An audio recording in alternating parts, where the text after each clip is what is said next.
everyone, and welcome back to my channel. My name is Bree. Hi, welcome if you're new here, and hey, welcome back if you've been here before. Today I'm going to be talking about my December reading wrap-up, so all the books that I read in December.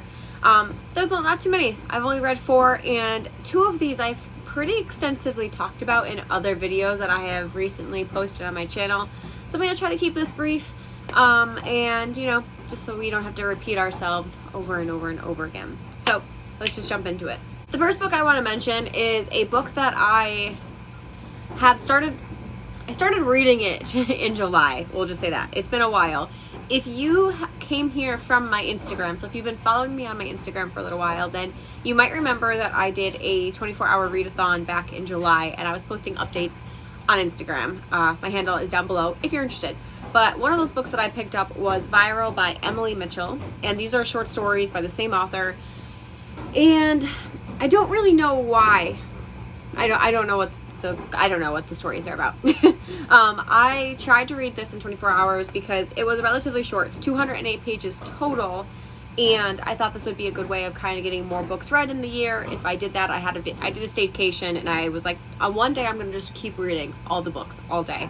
So I picked this up. I had gotten it for free to kind of, and just to read it. I decided, I was like, yeah, I'll give it a shot, but it just didn't jive with me. So in December, I officially decided that I'm not finishing this book. So it is in my DNF pile. The writing is fine. It's nothing crazy. It's also not poor. It was okay. So that wasn't something that drew me in. And then the stories themselves, I think there's supposed to be maybe a greater message to them, but I can't tell if that's the case. So it just kind of comes off as very pretentious and like looking down at me because I'm not getting like the messages in the stories. They all kind of have these like weird niche things that happen in them. And yeah, like I said, I didn't get it. It was really an agony for me to try to get through these, and I certainly did not finish them in that 24-hour reading day. I think I got through 2 stories that day. So there's 12 short stories in this collection, and I'm pretty sure I got through 5 or 6 of them. One was okay in this, but I mean, like I said, nothing really stands out. I cannot tell you what I read. I did try to pick it up a few other times, and I'm just deciding it's not worth my time. I'm not enjoying myself. So in December, I officially did not finish this book, and that's that. The next book I picked up in the month of December was The Hobbit by J.R.R. Tolkien. So if you can believe this, I never read The Hobbit.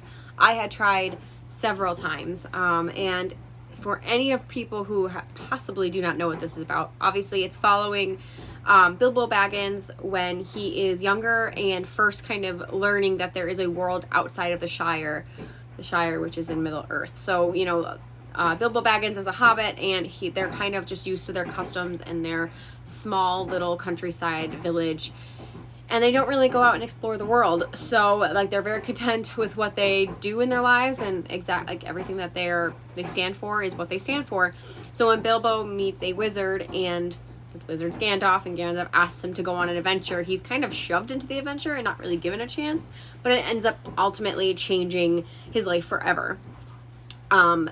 The thing about this is it is kind of a prequel, because what ends up happening in this book will eventually make way for the entire Lord of the Rings trilogy. So it's really only one small incident in this book that kind of is the catalyst for the Lord of the Rings, but it's worthwhile. So the chapters in this are kind of episodic, which I loved it. And it almost makes me, the reason I saw it is because it makes me sad, because the Hobbit movies did not need to exist, and it pains me because I love Lord of the Rings and I love Peter Jackson directing Lord of the Rings, and the Hobbit movies just make me itch.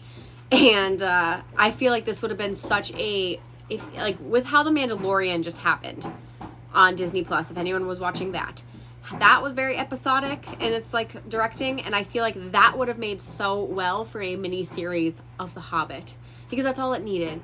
Because these chapters were just so great standing alone, and kind of held up, where they ultimately told a long story, but each it was a section or a day or a week or whatever, each chapter. I don't know. Either way, I ended up giving this 4 stars. It's hard to rate a classic because I there were some times where I was kind of like, it was getting a little confusing because obviously it's an older style and there's a lot of names, especially with dwarves.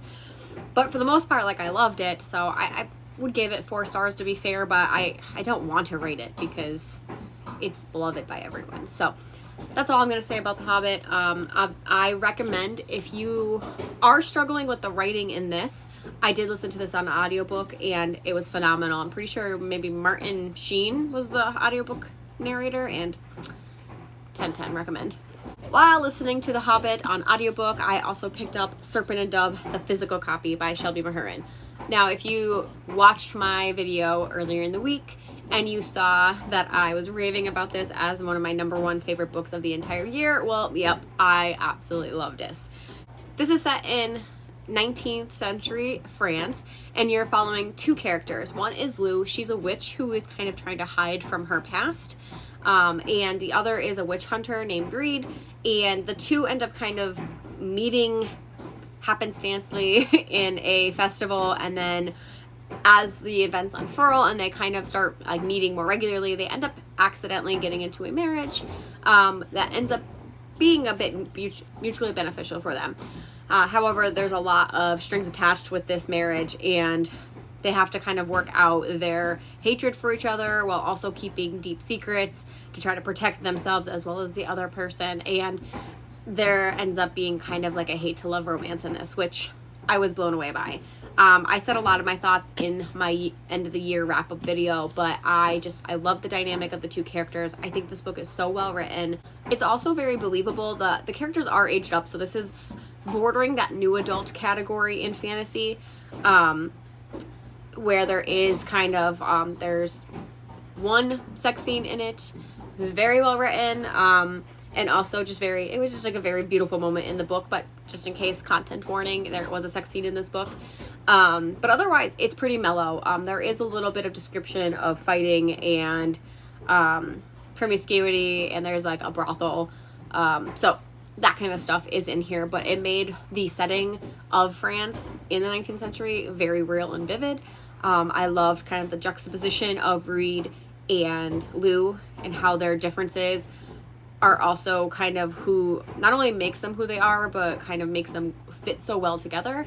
And I just loved all of the ways that the author was able to weave in the story and all of these like little Easter eggs that she would leave to where at the end, when everything kind of came together, I was like, wow.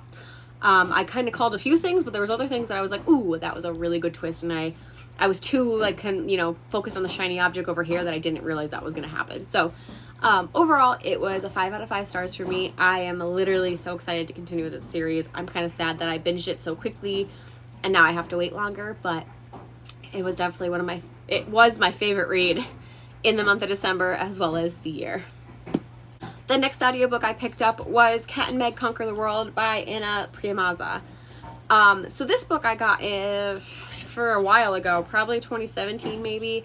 I got it in a LitJoy crate, and I was super interested in it, and I just kept putting it off, and then when I was looking for something lighthearted to enjoy, I decided to pick this one up, and I decided to do it on audiobook because that was the easiest way for me to consume this.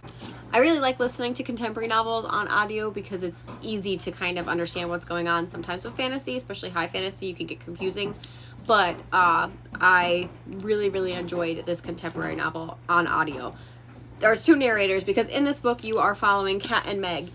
Meg has ADHD and has kind of always been the outcast of her school, and she struggles with trying to maintain boundaries as well as kind of her entire history of being abandoned by her birth father and then feeling like she's being abandoned by her stepfather when her parents, the stepfather and her mom, divorce. So Meg is dealing with all of that, and then you have Kat, who is moving from one side of Canada to the other, and so she's a new student and really struggling because her grandfather is ill, so her family goes to move in with him to help him, and she also struggles with extreme anxiety, and she's not really sure how all of this change and the adjustment that she needs to do is going to work out for her. So they end up being paired up in a science class, and from there they kind of explore all of these hard-hitting issues that they're facing, as well as blossoming a friendship that starts with a video game that they're both obsessed with. Kat actually plays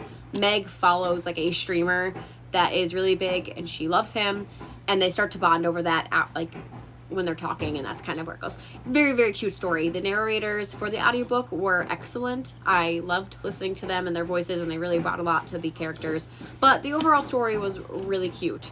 I think I gave this 3.5 stars maybe.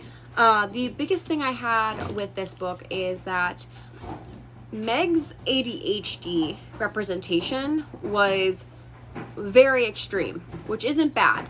However, there was actually several moments in this book where I thought they were actually going to bring in an entirely different diagnosis, because there's a couple things that Kat says that she's worried about Meg's behaviors, and it doesn't sound like she's saying like, oh, like I think Meg has ADHD. I actually thought they were gonna say like Meg might be bipolar, because her behaviors, especially with the extreme depressions that she would go into, as well as her manic states, represented bipolar disorder very well, especially in a younger person, where ADHD is typically either a misdiagnosis for bipolar or could be a precursor. Not always. But again, my therapist brain comes out when I was reading this, because I actually thought they were going to dive into that, and then the author didn't. So I don't know if that was the author's intent. It might have just been an honest mistake and something that she was just trying to say, that like at the very extreme ends of ADHD, it could be very disruptive to your life. And if that's the case, it was still handled very well. It just wasn't the direction I thought it was going in. Very similar to Kat with her anxiety. The anxiety is like turned up to 11. So it was just hard sometimes, because like sometimes the characters were very frustrating. But I also know that this is true. This happens with a lot of people. It's just not as common, with all mental health disorders, you have a spectrum. A lot of times people will land more in the middle than the extremes, but in this case, both of the characters were on the extreme ends.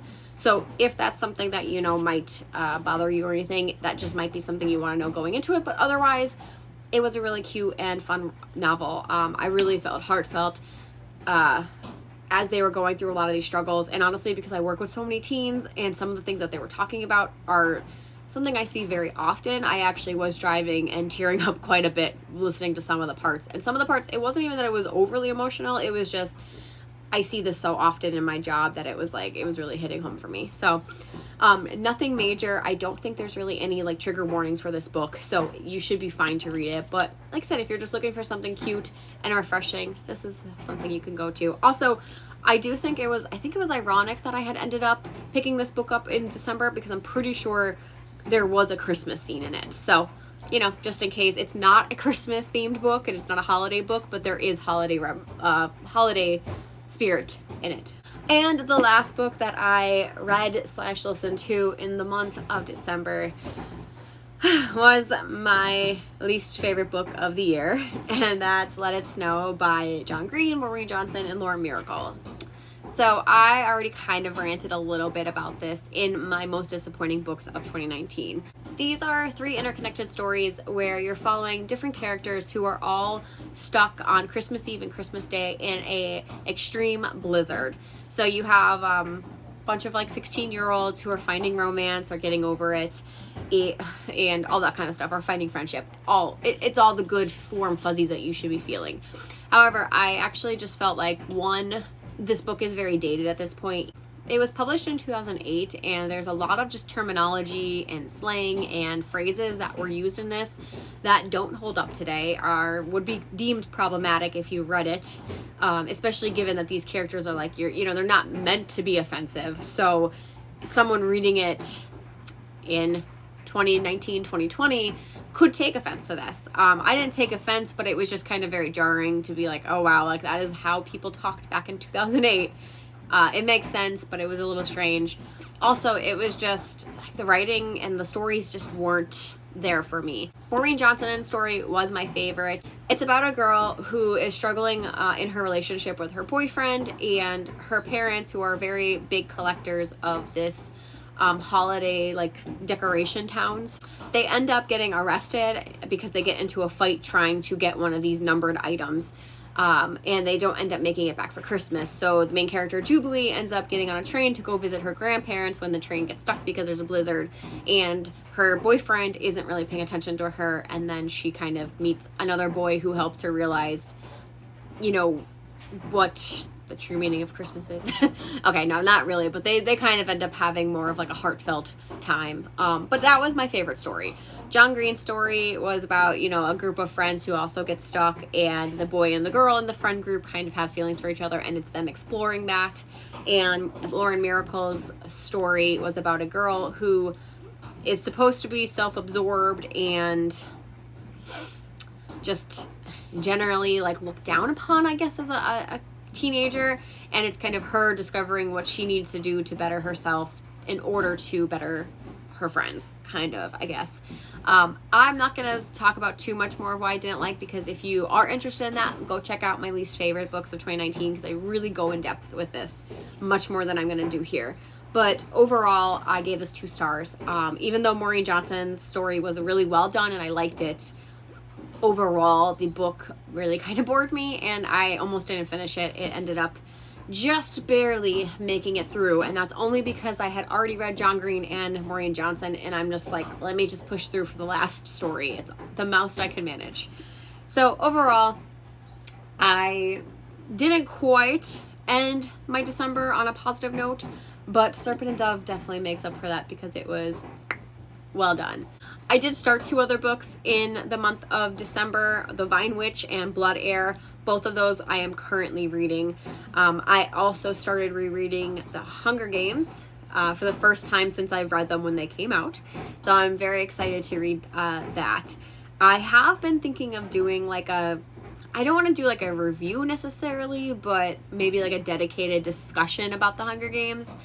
I'm not sure. That is going to be like a plunge if I do it. But if you guys are interested in that, let me know down below, and maybe I will, and maybe I'll do it for all 3 books as I continue reading them. But for now, my January 2020 is packed full of amazing books that I really want to get through. So hopefully 2020 will start off a really solid year, considering that my December was kind of fizzling by the end of it. But anyway, that's all. Those are my thoughts. Those are the books I read in the month of December. Let me know down below, what books did you read? Did you have a favorite? Did you want any of your books that you read in December become an ultimate favorite or a biggest disappointment of 2019?